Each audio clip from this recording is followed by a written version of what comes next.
मैं आपको बताना चाहूंगा कि पश्चिमी राजस्थान के उस कोने से मैं आता हूं जिन्होंने 1965 के 1971 के युद्ध में सबसे ज्यादा अपनी भागीदारी निभाई। पर मुझे यह कहते हुए बड़ा दुख हो रहा है कि सबसे ज्यादा आज के समय में अभाव में वो है, ना शिक्षा है, ना पानी है, ना रोजगार है, बिजली की और चिकित्सा की तो बात ही नहीं करें तो ठीक है। अगर मैं बिजली की बात करूं तो पिछले 4 दिनों से 170 गांवों के अंदर चक्की तक नहीं चली, आटा तक नहीं पिसा। अगर मैं बात करूं पानी की, बाड़मेर जैसलमेर लोकसभा से निर्दलीय प्रत्याशी रविंद्र सिंह भाटी की इन दिनों खूब चर्चा है। मेन स्ट्रीम मीडिया भी लगातार उन्हें कवर कर रहा है क्योंकि उनकी मजबूरी जो हो गई है। रविंद्र सिंह भाटी इतने लोकप्रिय हो गए हैं कि अब बीजेपी को षड्यंत्र रचना पड़ रहा है उन्हें पीछे धकेलने के लिए। बीजेपी के तमाम बड़े दिग्गज नेता ये कह रहे हैं कि सरकार तो हमारी बन रही है, रविंद्र सिंह भाटी क्या कर लेगा आखिर। तो अब हम आपको दिखाने जा रहे हैं रविंद्र सिंह भाटी का वो दमदार भाषण जिससे आपको पता चल जाएगा कि एक अकेला रविंद्र भाटी क्या कर सकता है। एक अकेला रविंद्र भाटी वो सवाल सदन में पूछ सकता है जो बड़े बड़े दिग्गज नेता पूछने की औकात नहीं रखते। वो बड़े बड़े नेता जो सदन में बैठकर आरोप प्रत्यारोप करते हैं, जो वहां पर बैठकर मस्करी करते हैं, उन लोगों के मुंह पर करारा तमाचा है कि जब सदन में बोलने का मौका मिलता है तो किन मुद्दों पर बोलना चाहिए, कौन सी जो दिक्कत परेशानियां हैं उसे उठानी चाहिए। रविंद्र सिंह भाटी का ये पूरा बयान आप सुन लेंगे तो उन लोगों के मुंह पर करारा तमाचा पड़ जाएगा जो लोग ये कहते हैं कि अगर आप योगी मोदी के नहीं हुए तो अपने बाप के नहीं। जो लोग जातिवाद के नाम पर वोट मांगते हैं उन लोगों को ये जरूर देखना चाहिए कि एक अकेला रविंद्र क्या कर सकता है। देखिए ये पूरा बयान उनका। 83 बिंदुओं को रखा गया, सरकार उसके तर्ज पे काम करेगी। मैं आपको बताना चाहूंगा कि पश्चिमी राजस्थान के उस कोने से मैं आता हूं जिन्होंने 1965 के 1971 के युद्ध में सबसे ज्यादा अपनी भागीदारी निभाई। पर मुझे यह कहते हुए बड़ा दुख हो रहा है कि सबसे ज्यादा आज के समय में अभाव में वो है, ना शिक्षा है, ना पानी है, ना रोजगार है, बिजली की और चिकित्सा की तो बात ही नहीं करें तो ठीक है। अगर मैं बिजली की बात करूं तो पिछले 4 दिनों से 170 गांवों के अंदर चक्की तक नहीं चली, आटा तक नहीं पिसा। अगर मैं बात करूं पानी की तो पिछली सरकार ने पानी के मामले में सिर्फ लिपापोती की। 5 साल में हमारे एक भी आदमी को एक भी घर तक पानी नहीं पहुंचा।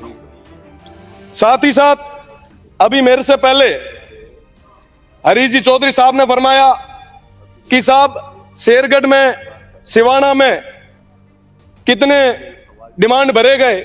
मैं बताना चाहूंगा कि मेरी शिव कॉन्स्टिट्यूंसी भी पास में है, पचपदरा भी पास में है। पिछले 5 साल में 1000 से ज्यादा पेंडेंसी मेरी शिव कॉन्स्टिट्यूंसी की है, ऐसी की ऐसी उन तमाम कॉन्स्टिट्यूंसी की भी। बिजली, पानी, सड़क और चिकित्सा, इन सब मामलों में सबसे ज्यादा अगर कोई पीछे है तो हम। आपको बताना चाहूंगा अक्षय ऊर्जा के माध्यम से, विंड सोलर के माध्यम से, माइनिंग के माध्यम से, रिफाइनरी के माध्यम से, पेट्रोलियम के मामले से, हर तरीके से सबसे ज्यादा रेवेन्यू अगर कोई जनरेट करके देता है स्टेट को तो वो बाड़मेर और जैसलमेर देता है। पर उसके बदले उनको मिलता क्या है? कुछ भी नहीं। कभी भी किसी भी तरीके से उनकी बात नहीं रखी जाती। मैं इस सदन के माध्यम से मैं सरकार का ध्यान आकर्षित करना चाहूंगा कि साहब वहां पे एक डीएनपी एरिया है जहां के 80 गांवों में आज तक मोबाइल का नेटवर्क नहीं है। मैं कहना चाहूंगा कि पक्ष भी आया, विपक्ष भी आया, पर हमारे उन लोगों को कभी टावर तक नहीं दिया गया। अरे शिक्षा और चिकित्सा रही तो बात ही छोड़ दो।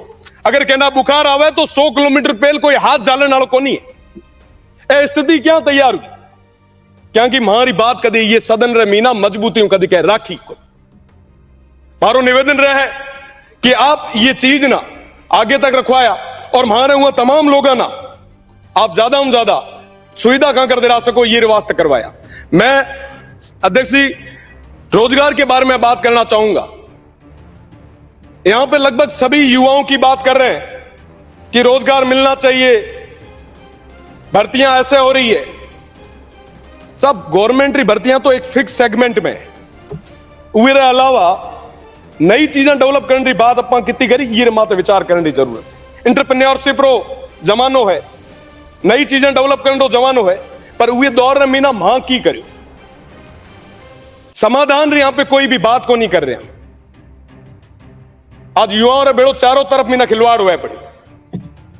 लारली सरकार जदे हती, मैं आपने बताऊं कि उवे टाइम विधानसभा रो घेराव मैं करियो, बतौर छात्र संघ अध्यक्ष घेराव करियो, पर उवे टाइम भी वहां विद्यार्थियों की बात को नहीं सुनी गई।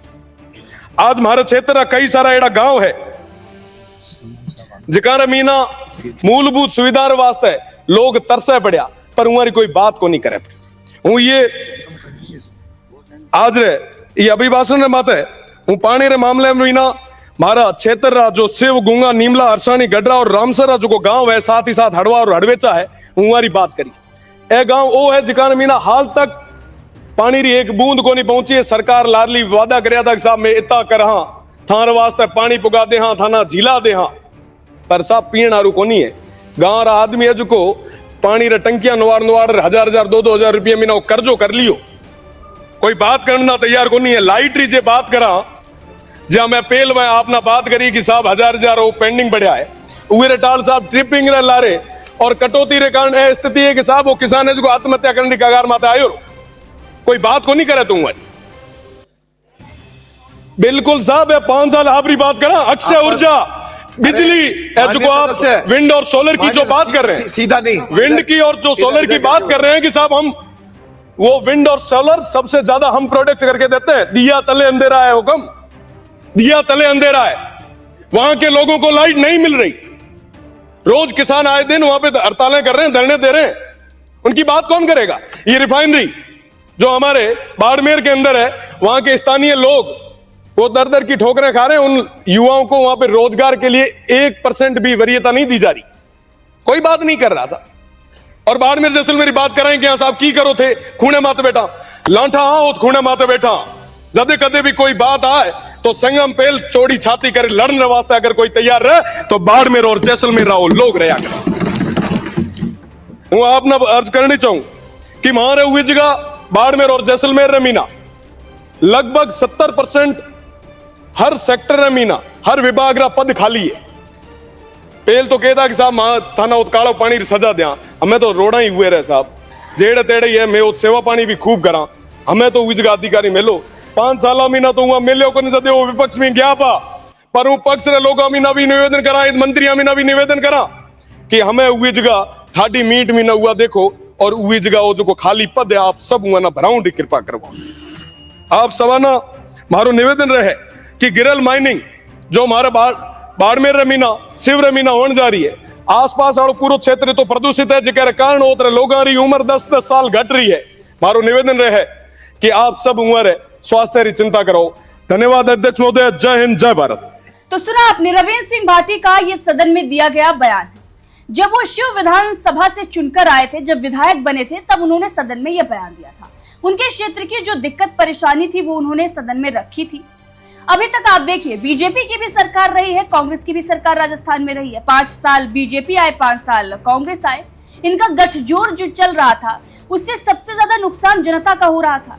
इसीलिए जरूरत थी एक ऐसे नेता की जो जनता के मुद्दों को उठा सके, जो जनता की आवाज बन सके, जो रविंद्र सिंह भाटी के जैसे मुद्दों पर बात कर सके। और इसीलिए निर्दलीय उम्मीदवार लोकसभा से खड़े हुए हैं रविंद्र सिंह भाटी, क्योंकि जो विधानसभा में इन मुद्दों पर चर्चा कर सकते हैं, जब सोचिए वो लोकसभा में दहाड़ेंगे तो कैसे अपने क्षेत्र की आवाज दिल्ली तक पहुंचाएंगे।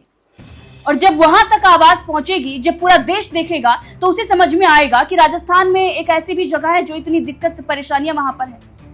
और आप सोचिए आजादी मिले कितने साल हो गए, लेकिन आज तक उन गांवों पर किसी ने ध्यान नहीं दिया। क्यों? क्योंकि वहां शायद उन्हें नजर नहीं आ रहा था कि काम करना है। उन्हें तो अपना सिर्फ घर भरना था। काम वही करेंगे जहां बड़ा भ्रष्टाचार हो पाए, जहां से इन्हें फायदा मिल पाए, और इसीलिए इन्होंने नहीं किया। तो अब आपकी जिम्मेदारी है, आपको कैसा नेता चाहिए? सदन में मस्खरी मौज मस्ती करने वाला या मुद्दों को उठाने वाला? तय आपको करना है।